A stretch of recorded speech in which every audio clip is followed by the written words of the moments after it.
The text from Mom lit up my phone screen. Family meeting. Our house. 7 p.m. Urgent. My stomach did a familiar, unpleasant flip.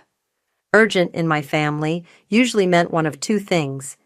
Either they needed me to play tech support for the umpteenth time, or more likely, my brother Carson had messed up again, and they needed a solution, preferably one that involved me.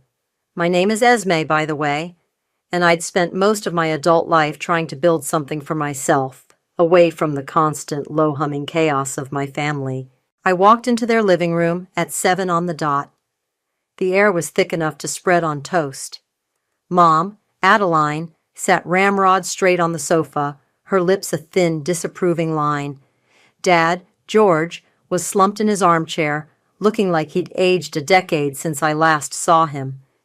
And there, perched on the edge of the ottoman like a concerned cherub, was Carson.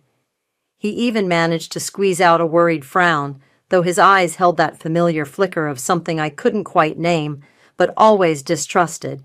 Esme, thank you for coming, Mom began, her voice tight. We have some difficult news. I waited.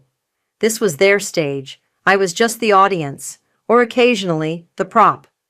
We're ruined, Esme, Dad mumbled, staring at his hands. Financially, completely. I blinked. Ruined? They lived comfortably. Dad had a decent pension. Mom had her part-time job at the library she lorded over. What happened? Mom shot a look at Carson, a strange, almost protective glance, before turning back to me. It's complicated, dear. Bad investments, unexpected expenses. It's all just piled up. And, she continued, her voice gaining a sharper edge, we've been looking at all our assets, everything we have, and it's just not enough to cover this hole. I saw Carson nod slowly, his expression a perfect mask of sympathy. He was wearing a new smartwatch, I noticed, very sleek, very expensive looking for someone whose parents were supposedly ruined. Over the past 6 months, while their vague complaints about money had started to surface, Carson had mysteriously acquired a new phone, designer trainers, and was always talking about fancy restaurants he'd been to. So, Mom said, taking a deep breath, we need your help. Here it comes, I thought, the ask. Your little house, Esme, she said, her gaze flicking towards me with an almost accusatory glint. You bought it when prices were lower. It's gained some equity. My heart began to thump a slow, heavy beat. My house. The small 2-bedroom place I'd poured every spare cent and countless hours of sweat into. My sanctuary, my independence. We need you to sell it, she stated flatly, to cover the debts. The room fell silent. I could hear the ticking of the grandfather clock in the hall, a sound that had underscored every significant and usually unpleasant family announcement of my life. Sell my house? I repeated, my voice barely a whisper. It's the only way, Esme, Carson chimed in, his voice oozing fake concern. We're family. We have to pull together. He even reached out and patted my arm. I resisted the urge to flinch. Mom seized on his cue. Exactly, Carson. Thank you for being so understanding. Esme, darling, we know it's a lot to ask, but what else can we do? We'll be out on the street. The melodrama was Oscar-worthy, but then she delivered the line that made my blood boil. And honestly, Esme, she said, a sigh escaping her lips, that little online shop of yours, it was always a bit of a gamble, wasn't it? Perhaps if you'd had a more stable career, you could help us in other ways. But this is where we are. My shop, my thriving online craft business that I'd built from scratch, the one that paid my mortgage, my bills, and allowed me to save a little, the one they'd always dismissed as a cute hobby. Now it was somehow to blame for their financial ruin. The audacity was breathtaking. I looked at their faces, Mom's, pinched with a mixture of desperation and self-righteousness, Dad's, crumpled and defeated, avoiding my gaze, and Carson's, that carefully constructed mask of solemn support, but with that tiny, almost imperceptible smirk playing around his lips. He thought he had me. They all did. The dutiful daughter, the eternal scapegoat, ready to sacrifice her hard-won stability for their, what? Mismanagement? Or something else? That new smartwatch gleamed under the lamplight. A cold, clear thought cut through the anger and the hurt. This wasn't just about money. This was about a pattern, a lifetime of it. I took a slow breath, meeting Mom's gaze, then Dad's, then letting my eyes rest on Carson for a fraction too long. "Okay," I said, my voice surprisingly steady. "Okay, I'll sell the house." I even managed a small, sad smile. For the family. Relief washed over Mom's face so intensely it was almost comical. Dad let out a shaky sigh. Carson's smirk finally broke free, morphing into a satisfied little smile before he quickly schooled his features back into somber concern. They bought it, every last word. But as I watched them, a different kind of resolve solidified within me, hard and sharp as glass. If they thought I was just going to roll over and let them bulldoze my life to cover up their mess, or more accurately, what I was beginning to suspect was his mess, they were in for a very big surprise. This family meeting wasn't over. It had only just begun. The next morning, Mom called, her voice at least 2 shades lighter. "Esme, darling, I've already spoken to Brenda from down the street. You know her cousin is a real estate agent? She says the market is very good right now. We could get this sorted quickly." "That's great, Mom," I said, forcing enthusiasm into my voice while staring at my laptop screen, a half-written email to a local appraiser open. "Just send me the agent's details." "Oh, wonderful! You see, George, I told you Esme would come through for us," I heard her say to Dad in the background, followed by his indistinct murmur. Carson, naturally, had to add his 2 cents. He sauntered over to my place a couple of days later, ostensibly to see if I needed help packing. He wandered through my living room, picking up my carefully curated knickknacks, a smug little smile playing on his lips. "You know, sis," he said, examining a small ceramic bird I'd made, "it's probably for the best. This place is a bit small, isn't it? Once you've helped Mom and Dad out, you can find a nice little apartment. Less upkeep." "Right," I said, gritting my teeth. "Less upkeep." My little house, my pride and joy, dismissed as a temporary inconvenience. "And you're doing the right thing," he added, patting my shoulder with that infuriatingly condescending air of his. "Family first, always." "Always," I echoed, already picturing the digital breadcrumbs I was determined to follow. As soon as he left, I got to work. My agreement to sell was a smokescreen, a way to buy myself time. I remembered Carson, a few months back, puffing his chest out after a phone call, muttering something about a sweet deal he'd landed that was gonna change things. At the time, I dismissed it as typical Carson bluster. Now, it felt significant. My first stop was their shared online banking. Years ago, I'd helped Mom and Dad set it up, and my login details, embarrassingly, still worked. They weren't exactly tech-savvy, and I doubted they'd ever bothered to change the password I'd set for them, Fluffy193, after their dearly departed cat. Sure enough, I was in. I started scrolling back through months of statements, my heart thumping. I was looking for anything around the time Carson started his spending spree, and my parents began their vague moaning about tightening belts. It didn't take long. There were several large transfers, all marked with vague descriptions like loan repayment or investment withdrawal. But they weren't withdrawals from an investment. They were disbursements into their main checking account. And then, almost immediately, similar large sums would go out, labeled simply transfer, or with a generic biller name I didn't recognize. The amounts were significant, far more than their usual expenses. And the timing? It lined up almost perfectly with Carson's new phone, his designer wardrobe updates, and those fancy dinners he'd been bragging about. "What are you up to, Carson?" I murmured to the screen. I spent hours cross-referencing dates, amounts, trying to piece together a puzzle with half the pieces missing. My online shop orders chimed in the background, a steady rhythm of legitimacy against the murky transactions I was uncovering. Mom called again a few days later. "The agent is coming over to your place tomorrow at 10 to do an initial valuation, Esme. Make sure it's tidy, dear." "Will do, Mom," I said, my mind racing. I needed something more concrete.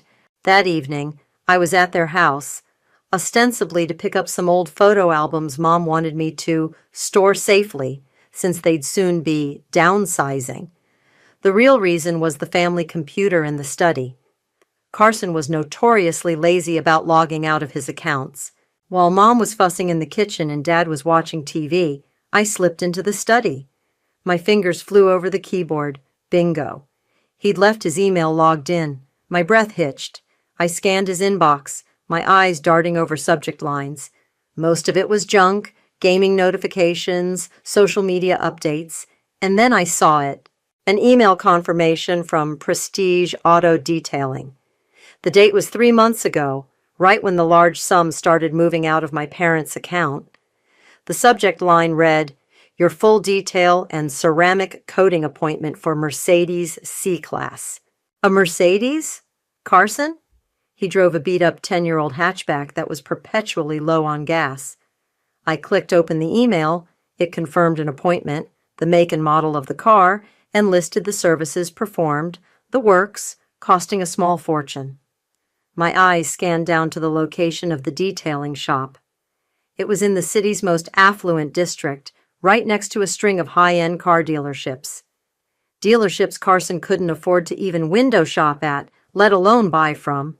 My blood ran cold. This wasn't just about him sponging off Mom and Dad for new clothes. This was something much, much bigger. And he was trying to make me pay for it with my home. The audacity, the sheer, unmitigated gall. My hand tightened into a fist. He wasn't just going to get away with this. Not anymore. The Prestige Auto Detailing email was a blazing arrow pointing directly at Carson's deception. The next morning, I told the real estate agent Mom had sent that I needed a few more days to declutter before she officially listed the house. She was surprisingly understanding, probably used to sellers dragging their feet. That bought me a little more breathing room. I drove out to the address from the email. The detailing shop was exactly where it said it would be, nestled between a gleaming Porsche dealership and a showroom filled with sleek, expensive Audis. I parked across the street, just watching for a while. It was a long shot, but I had to try. I eventually went into the Audi dealership, pretending to browse. "Just looking for some inspiration," I told a young, eager salesman who approached me. "My brother's been talking about upgrading his car, mentioned he was around this area recently, drives an older hatchback, but he's dreaming big." The salesman, probably smelling a potential commission, however distant, became chatty. "Oh, we get a lot of dreamers, and sometimes they become buyers. What's his name? Maybe he popped in." "Carson," I said. "Carson W. Just Carson."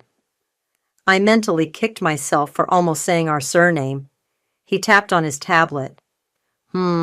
Don't see a Carson in our recent inquiries, but people browse all the time." He then gestured vaguely. "The Mercedes dealership next door does a lot of business, too. Popular choice." Mercedes. The email had specified a Mercedes C-Class. I thanked him and left, feeling a little deflated, but also more certain. He wouldn't have used his real name if he was just browsing, but the car detail was specific. Back home, I took a deep breath and dipped into my shop's emergency savings. It wasn't much, but it was enough to hire one of those online private investigator services that specialized in vehicle registration searches. I typed in Carson's full name and our state, paid the modest fee, and crossed my fingers. The site said it could take 24 to 48 hours. The waiting was agony. That night was the pre-scheduled family dinner at my parents' house, a weekly ritual I usually tried to find excuses to miss. Tonight, I knew I had to go, to keep up appearances. "So, Esme?" Mom began as she served overcooked roast chicken. Brenda's cousin said your house should sell quickly. She's very optimistic. That's good, I said, pushing a dry piece of chicken around my plate. Carson naturally couldn't resist a jab. He'd been unusually quiet, mostly smirking into his plate. Yeah, it's great you're finally contributing something significant, sis. Shame that little online hobby of yours couldn't even cover a decent dinner like this, eh? He gestured expansively at the mediocre meal. My fork clattered against the plate. I bit back the retort that my little hobby paid my mortgage, something he, living rent-free with our parents, clearly couldn't comprehend. Now, Carson, be nice, Mom chided gently, but there was no real heat in it. Your sister is doing her best, and you've been such a rock for us through all this, dear, she added, beaming at him. So supportive. I nearly choked on my water. Supportive? He was the bloody iceberg that was sinking their financial Titanic. Dad just grunted, engrossed in dissecting his chicken wing. The hypocrisy was suffocating. I excused myself early, pleading a headache. The drive home was filled with a simmering rage. How could they be so blind? Or were they willfully ignorant? The next afternoon, an email pinged into my inbox. Subject, Vehicle Registration Search Results. My heart leaped. I clicked it open. There it was. Carson Williams, registered owner of a silver Mercedes-Benz C300, purchased 3 months ago. The report even included a grainy, time-stamped photo taken from a public parking garage security camera feed the PI service had somehow accessed. It was undeniably Carson, looking pleased as punch, standing next to a gleaming silver sedan. A car that cost more than my parents' combined annual income. A car that screamed fraud. I stared at the photo, at his smug face. The pieces weren't just falling into place. They were slamming together with the force of a battering ram. He hadn't just siphoned off a bit of cash for gadgets. He'd bought a luxury car, and he was going to let me lose my home to cover his tracks. The anger was a cold, hard knot in my stomach now. This wasn't just about getting my house back. This was about justice. This was about making him and them face the truth. The real estate agent could wait. I had more important appointments to make. The proof of Carson's Mercedes lit a fire under me, but it also meant I had to tread even more carefully. My parents, however, were ramping up the pressure cooker. Esme, the agent called again. Mom's voice crackled over the phone the next morning. She said you haven't signed the listing agreement yet. Is everything all right, dear? We really need to get this moving. Just finalizing a few things, Mom, I said, trying to sound busy and responsible. You know, paperwork. Well, don't finalize for too long, she replied, her tone sharpening. Time is of the essence. Later that day, she helpfully dropped by my house, unannounced. She had a stack of brochures in her hand. I was just passing by the community center, she chirped, handing them to me, and they had these listings for some lovely little apartments, much more manageable for a single girl like you once all this unpleasantness is over. I flipped through them. They were all tiny, depressing one-bedroom flats in rundown buildings on the other side of town. My stomach churned. Thanks, Mom. I'll look at them. Good girl. She patted my cheek, a gesture that felt more like a brand than affection. The walls felt like they were closing in. I needed more than just a picture of Carson with a fancy car. I needed to link it directly to the money disappearing from my parents' accounts. The online bank statements I'd found showed large loan disbursements into their account, which were then quickly transferred out. I needed to know where those loans came from. Carson, meanwhile, was starting to act twitchy. He'd always been arrogant, but now there was an undercurrent of something else. Suspicion, maybe? He'd casually drop by my house more often, asking pointed questions. Spending a lot of time on that computer, sis, he commented one afternoon, peering over my shoulder. I was actually researching local credit unions and loan companies, trying to see if any of their logos or names matched the vague biller descriptions on the bank statements. I quickly minimized the window. Just shop stuff, I said. End-of-month accounts. Right, your little empire. He smirked. You're not having second thoughts about helping Mom and Dad, are you? Because you know they're really counting on you. His eyes narrowed slightly. Of course not, Carson, I said, forcing a smile. Just stressed with everything. Selling a house isn't exactly a walk in the park. He seemed to accept that, but his gaze lingered on my screen for a moment too long before he sauntered off to raid my fridge. He was definitely rattled about something. Was it just the general family stress, or did he suspect I was on to him? The pressure was immense. I was juggling my actual business, the charade of selling my house, and this secret, all-consuming investigation. Sleep was a luxury I couldn't afford. One evening, fueled by coffee and sheer determination, I was in my home office, printing out the crucial bank statements I'd downloaded from my parents' account, the ones showing the loan deposits and the subsequent large withdrawals. I needed hard copies, something tangible. The printer whirred, spitting out page after page. Suddenly the door creaked open. My heart leaped into my throat. It was Carson. Hey, Esme, Mom sent me over to get that casserole dish she lent you, he said, his eyes flicking around the room before landing on the printer. I moved fast, almost instinctively. I grabbed a thick stack of my shop's recent invoices and order forms from my desk and slapped them down on top of the freshly printed bank statements, just as the last page was emerging. Oh, hey, I said, trying to sound casual, my pulse hammering against my ribs. Just doing my taxes. You know how it is.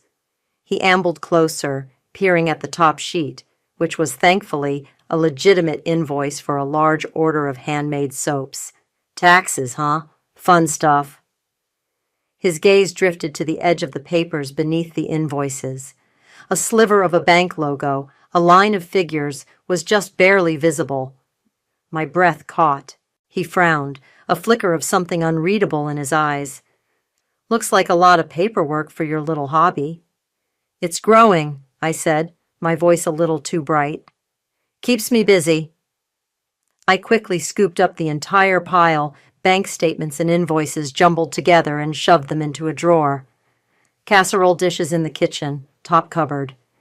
He hesitated for a second, his eyes still on the drawer, then shrugged. Right, thanks. He turned and left. I leaned against the desk, my legs feeling like jelly. That was too close.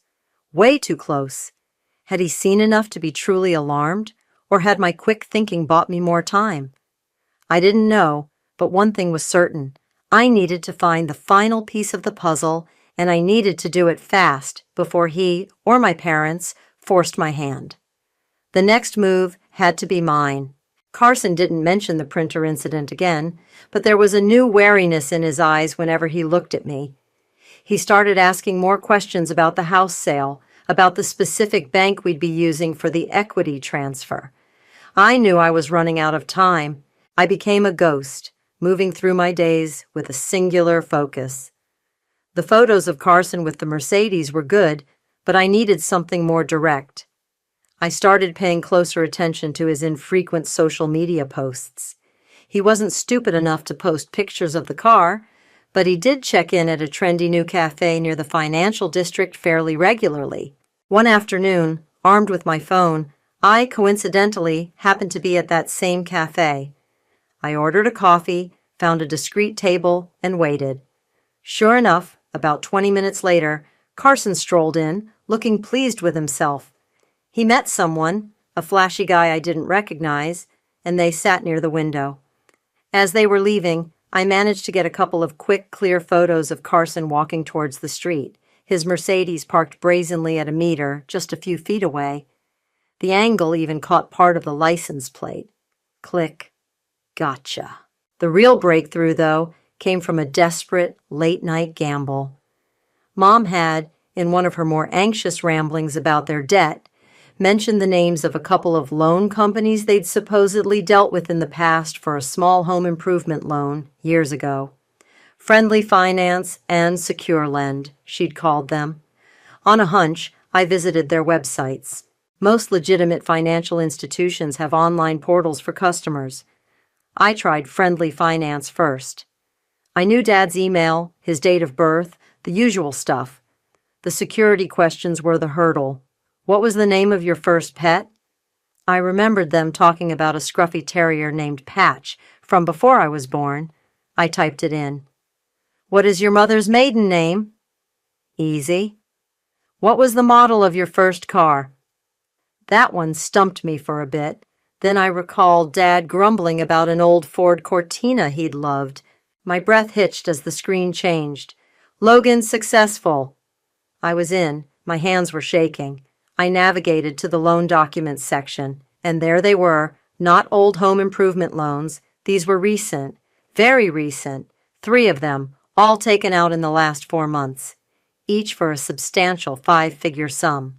The total was astronomical, easily enough to buy a luxury car and then some, and all in my parents' names, George and Adeline. My blood ran cold as I opened the scanned PDF of the first loan agreement. I scrolled down to the signature line. George's name was there, but it wasn't quite right. Dad's signature was usually a confident, slightly flamboyant scrawl.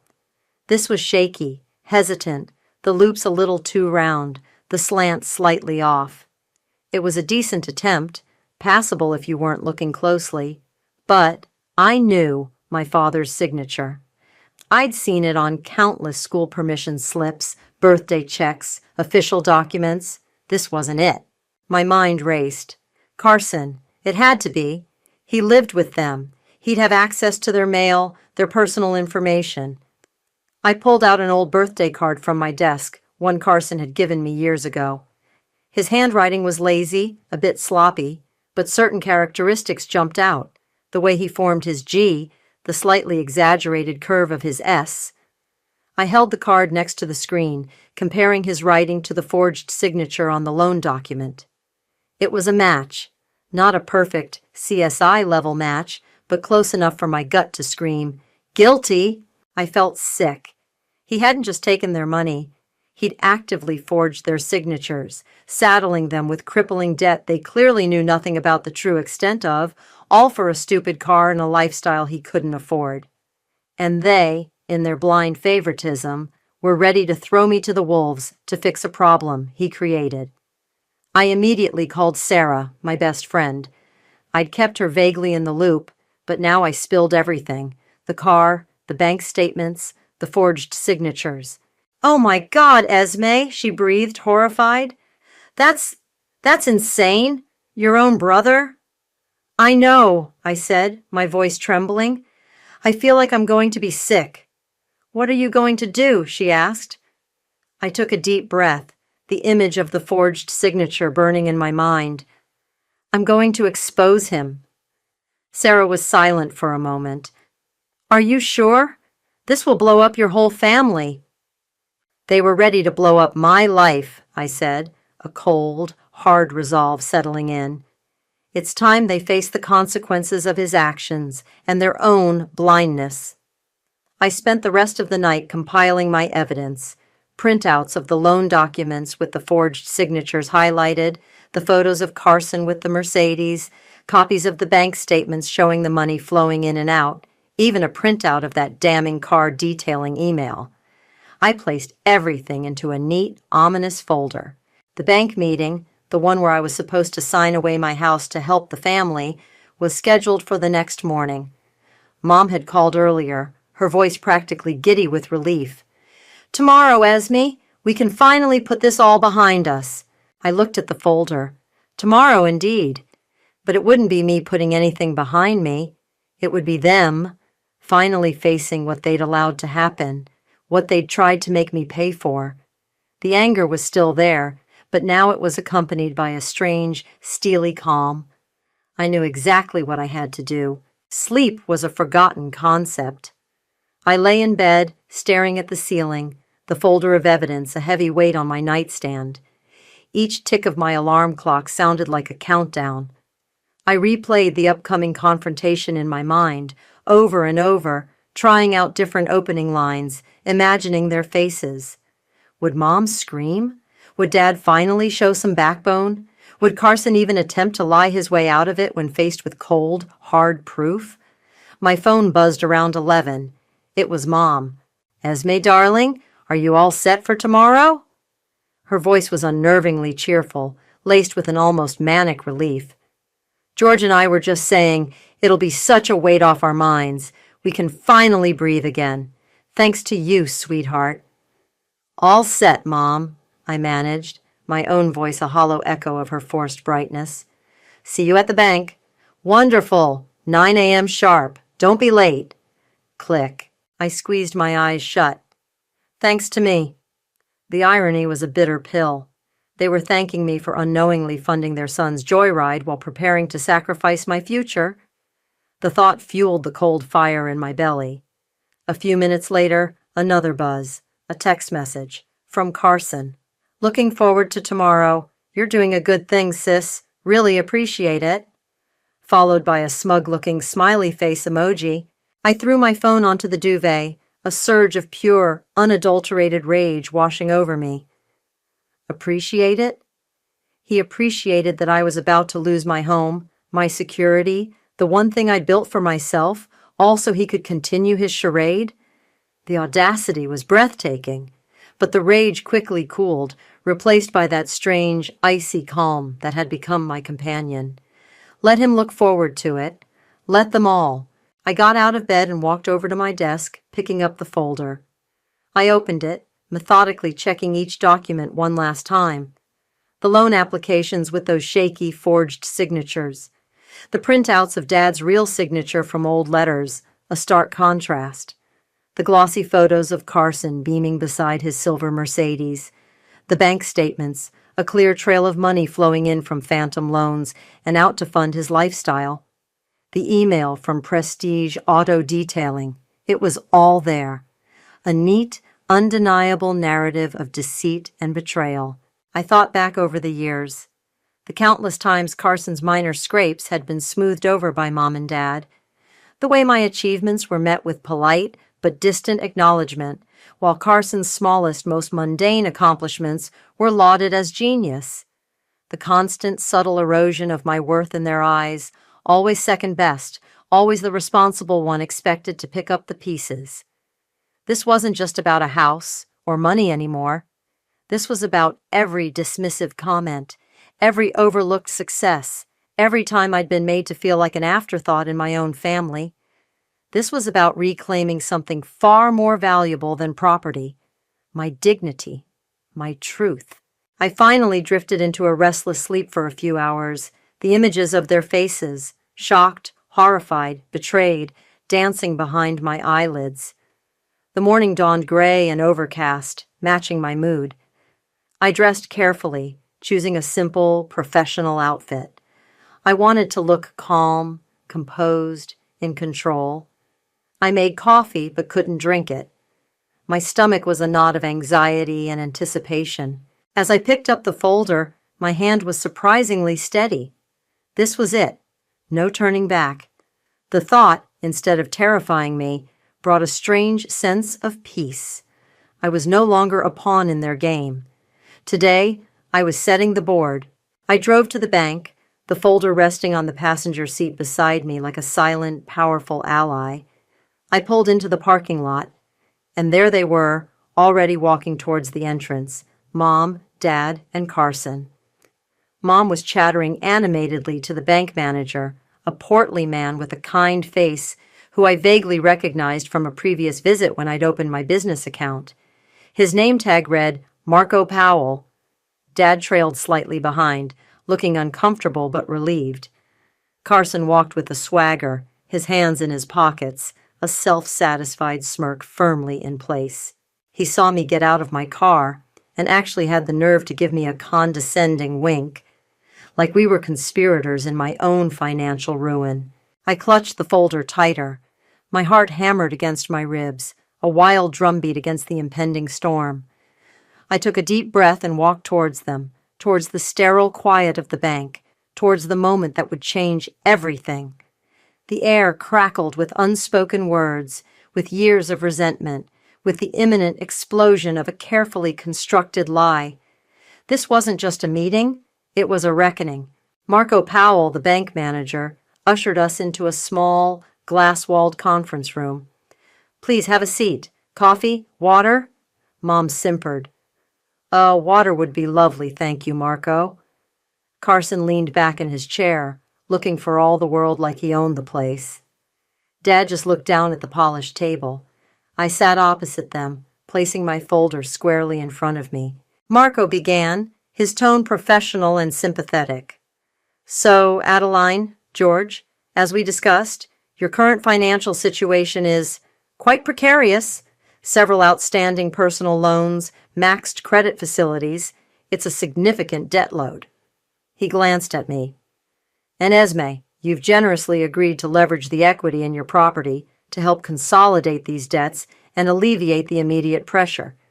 We have the preliminary paperwork here." He started to slide a sheaf of papers across the table towards me. This was it. My cue. "Actually, Marco," I said, my voice surprisingly calm and clear in the quiet room, "before we proceed with selling my house, I believe we need to discuss these debts first, specifically how they came to be." All three of them looked at me, Mom with a flicker of annoyance, Carson with a raised eyebrow of feigned curiosity, Dad with a sort of dazed incomprehension. Marco paused, his hand hovering over the papers. I opened my folder. "These loans," I continued, pulling out the first forged loan application from Friendly Finance and placing it in the center of the table. "This one, for instance, taken out 4 months ago, in your names, Mom, Dad." Mom frowned. "Well, yes, dear, we had to cover some things." "Things like a brand new Mercedes C-Class, perhaps?" I asked, my gaze flicking to Carson. His confident smirk faltered just a little. I then laid down one of the glossy photos of him beaming beside the silver car. A small gasp escaped Mom. Dad's head jerked up. Carson's face went rigid. "Esme, what is the meaning of this?" Mom demanded, her voice rising. "The meaning, Mom," I said, my voice hardening, "is that this signature here, George's signature? It's a forgery." I placed an old signed birthday card from Dad next to the loan document. "Compare them. They're close, but not close enough." The color drained from Dad's face. He stared at the two signatures, then at Carson, his mouth falling slightly open. "And this loan," I continued, laying down another application, this one from SecureLend, also taken out in your names, also with a forged signature, and another one after that. I spread the documents out, totaling over $70,000. Funny how that's roughly the price of a new Mercedes, isn't it, Carson? Carson's face was now a mask of dawning horror. He looked like a cornered animal. I don't know what you're talking about," he stammered, his eyes darting between me, the papers, and our parents. "Oh, I think you do," I said, my voice like ice. I added the printouts of the bank statements, showing the large deposits from these loan companies, followed by equally large withdrawals. The money came into their account, and then, poof, it was gone. Around the same time, you started sporting new designer clothes, a fancy smartwatch, and, of course, this rather expensive car that required prestige auto detailing. I tossed the email confirmation onto the growing pile of evidence. Marco Powell was watching this unfold with wide, shocked eyes, but he remained silent, a stunned observer to our family's implosion. Mom was staring at Carson, her face a mixture of disbelief and dawning, terrible understanding. "Carson," she whispered, her voice trembling. "What is she saying?" "She's lying," Carson finally blurted out, his voice cracking. "She's making it all up. She doesn't want to sell her precious house, so she's trying to blame me. Am I, Carson?" I met his panicked gaze. "Then explain the car. Explain these signatures. Explain where $70,000 went, because Mom and Dad certainly don't seem to know." Dad finally spoke, his voice raspy, broken. "Carson, son, did you do this?" He looked utterly devastated, like his world had just crumbled around him. Carson stared at him, his bravado completely gone, replaced by sheer, unadulterated terror. He opened his mouth, then closed it again, unable to form a coherent denial. The evidence was too damning, too complete. I looked from Carson's terrified face to my mother's aghast expression, to my father's broken one. The silence in the room was heavy, suffocating. Then I turned to my parents. "The question isn't about my house anymore," I said, my voice steady, despite the storm of emotions raging inside me. "It's about what you're going to do about your son. It's about the fact that he defrauded you, and that you were so quick to believe his lies, so quick to blame my struggling shop, so willing to ruin me to protect him, even from yourselves." The silence stretched, thick with unspoken accusations and shattered illusions. Carson looked like he was about to throw up. Mom just stared, tears welling in her eyes. Dad looked like he'd aged 20 years in 20 minutes. The smugness, the entitlement, the carefully constructed family narrative, it had all come crashing down in a sterile bank office. The dam finally broke. Carson crumpled, burying his face in his hands, his shoulders shaking with sobs. I didn't mean for it to get so out of control," he wailed, the words muffled. "I was going to pay it back. I just needed a little boost." Mom let out a strangled cry, a sound somewhere between a gasp and a sob. "Carson, how could you, after everything we've done for you?" She rounded on him, her earlier shock morphing into a raw, hysterical fury. "Your own parents, and you let us blame Esme? You stood there and let us demand she sell her home?" Dad just sat there, utterly silent, his face gray. He looked like a statue, frozen in a moment of unbearable pain. The fight seemed to have drained out of him completely, leaving behind a hollow shell. Marco Powell cleared his throat, his professional composure strained. "Perhaps," he suggested delicately, his eyes avoiding direct contact with any of us, "this is a family matter that needs to be resolved privately. We can reschedule any legitimate financial discussions for a later date, once things are clearer." He gathered the untouched bank paperwork with a quiet efficiency. I stood up, collecting my folder. My job here was done. "I think that's a good idea, Marco. Thank you for your time." I didn't look at my family. I couldn't. I just turned and walked out of the conference room, out of the bank, and into the cool, indifferent air outside. The sounds of Mom's escalating tirade and Carson's pathetic whimpers faded behind me. I drove home, the silence in my car a stark contrast to the storm I'd just unleashed. I didn't feel triumphant, not exactly. There was a grim satisfaction, yes, but also a profound sadness. The family I'd known, flawed as it was, had been irrevocably shattered. The fallout was swift, though I only heard about it in piecemeal snippets. Sarah called later that day, having received a frantic, tearful call from my mother. Apparently, one of the loan companies, alerted by Marco Powell about potential fraud after our dramatic exit, had already initiated an investigation. Carson, faced with actual legal repercussions, had confessed to everything, not just to our parents, but to the authorities. He had to sell the Mercedes, of course. It barely covered a fraction of the debt he'd racked up. I heard he was facing charges, though I made it clear I wouldn't be pressing any myself. The loan companies were more than capable of handling that. My parents, forced to confront the full extent of their son's betrayal and their own monumental denial, were devastated. They had to sell their own house, the one filled with a lifetime of memories, to cover the remaining debts. They moved into a small rented apartment, ironically, one very similar to the depressing brochures Mom had so eagerly pressed on me. They tried to reach out. Mom called, her voice thick with tears and guilt-ridden apologies. "Esme, I am so sorry. We were blind. We were fools. Can you ever forgive us?" Dad sent a short, stilted email, full of remorse and shame. Even Carson, through a mutual acquaintance, tried to send a message, something about being young and stupid and hoping I could understand. I didn't respond directly to any of them. Not yet. The wounds were too raw, the betrayal too deep. I needed space. I needed to breathe. I kept my house, my sanctuary. My online shop, ironically, started to do even better. Orders poured in, as if the universe itself was rewarding my stand. It became a symbol of my independence, my resilience. A few weeks after the bank meeting, I was sitting on my small porch, sipping tea, watching the sunset paint the sky in hues of orange and purple. My phone buzzed. It was Sarah. "Just checking in," she said. "How are you, really?" I took a deep breath. "I'm okay," I said, and for the first time, it felt true. It's quiet, too quiet sometimes, but it's a good quiet. They say revenge is a dish best served cold.